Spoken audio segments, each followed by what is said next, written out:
আসসালামু আলাইকুম রহমতুল্লাহ। দাখিল অথবা আলিমের প্রিয় শিক্ষার্থীরা কেমন আছো সবাই? আজকে তোমাদের সাথে আলোচনা করব কিভাবে একটি ফরম্যাট দিয়ে তোমরা অসংখ্য স্টোরি লিখতে পারবে। তোমরা নিজ থেকে বানিয়ে স্টোরি লিখতে পারবে, ঠিক আছে? তো বিশেষ করে যারা দুর্বল স্টুডেন্ট আছো তোমাদের জন্য এই ভিডিওটি খুবই গুরুত্বপূর্ণ। তো দেখো কিভাবে তোমরা একটি ফরম্যাট দিয়ে অনায়াসে অসংখ্য স্টোরি লিখতে পারবে।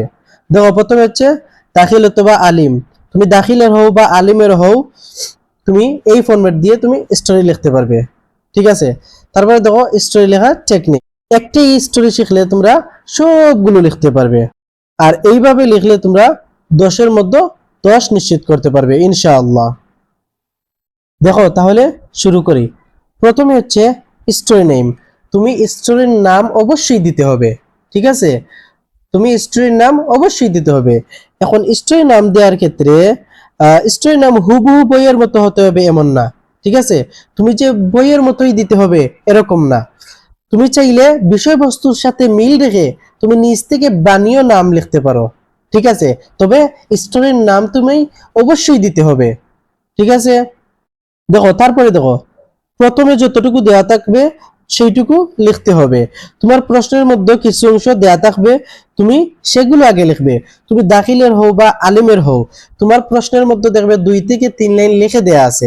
স্টোরির ক্ষেত্রে 2 থেকে 3 লাইন লিখে দেয়া আছে, তুমি আগে সেগুলো লিখবে, এরপর থেকে তুমি নিজ থেকে বানিয়ে লিখবে, ঠিক আছে? অথবা আমি যে ফরম্যাটটি দিছি সেটি তুমি লিখতে পারো। দেখো কি কি লিখবে। The following story is very pleasant. In this story, there is one situation in which character who is chief figure in the story. এতটুকু লিখবে। তারপরে as we come to know through this story, here is suspense what makes to story entertaining. এতটুকু লিখবে, ঠিক আছে? তারপরে the story based on a situation which is related to human life. এতটুকু লিখবে। তারপরে there is some point below the story, all point are essential. এতটুকু লিখবে, ঠিক আছে? তারপরে দেখো স্টোরি নেম। স্টোরি নেম বলতে তুমি প্রথমে উপরে যে নামটি লিখেছিলে সেই নাম তুমি এই স্টোরির জায়গায় লিখে দিবে, ঠিক আছে? এই স্টোরি নেম যেখানে লেখা আছে সেখানে তুমি উপরে যে হেডলাইন যে নাম লিখেছিলে সেই নাম তুমি এখানে লিখে দিবে, ঠিক আছে? তারপরে দেখো স্টোরি নেম লেখার পরে লিখবে played outstanding role he or she. He কখন লিখবে? যখন কোনো পুরুষের সম্পর্কে তুমি স্টোরিটি লিখবে তখন তুমি হি লিখবে, ঠিক আছে? যেমন আমি উদাহরণস্বরূপ তোমাদেরকে বলি, মনে করো বায়েজিদ বুস্তামি, উনি একজন পুরুষ, সেজন্য তুমি হি নাকি শি লিখবে? অবশ্যই তুমি হি লিখবে। কেন?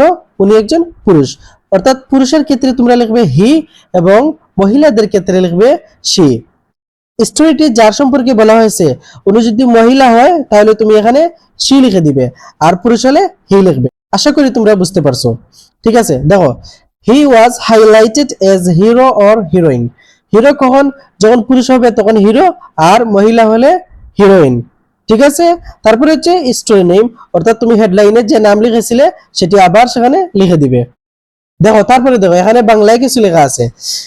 এখানে নিজের সৃজনশীলতা ও বুদ্ধিমত্তা ব্যবহার করে উক্ত স্টোরির মূল বিষয়বস্তুর উপর ভিত্তি করে 5টি বা 6টি বাক্য ইংরেজিতে বানিয়ে লিখবে। তুমি যদি বানিয়ে লিখতে পারো তাহলে তুমি নিজ থেকে বানিয়ে লিখবে। আর তোমরা যারা কিছু অংশ মুখস্থ করবে, তোমরা যে অংশটি মুখস্থ করেছো সেই অংশটুকু তোমরা এখানে লিখে দিবে, ঠিক আছে? আর তোমরা যারা বানিয়ে লিখতে পারো তোমরা সেখানে বানিয়ে লিখে দিবে। তুমি এই স্টোরি পরে যা বুঝতে পারছো বা এই স্টোরির মূল থিম যেটি সেটি তুমি এখানে লিখে দিতে পারো। আশা করি তোমরা বুঝতে পারছো। দেখো তারপরে দেখো there are many interesting characters in this story. The above story was really interesting and educational for us. It concluded that above story is apt. এতটুকু লিখবে। আশা করি এতটুকু লিখলে তোমরা 10-এর মধ্যে 10 নিশ্চিত করতে পারবে। তবে যারা মুখস্থ করতে পারবে তোমরা চাইলে সেই স্টোরির কিছু অংশ মুখস্থ করে নেবে, তারপর এটা একসাথে করে তোমরা বানিয়ে লিখে দিবে, ঠিক আছে? তাহলে তোমরা 10-এর মধ্যে 10 নিশ্চিত করতে পারবে। আর তোমরা যারা একবারই পারো না, তোমরা জাস্ট এটি লিখে দিলে আশা রাখছি তোমরা 6-7 অনায়াসে পেয়ে যাবে ইনশাআল্লাহ, ঠিক আছে? তো এই ছিল স্টোরি লেখার নিনজা টেকনিক।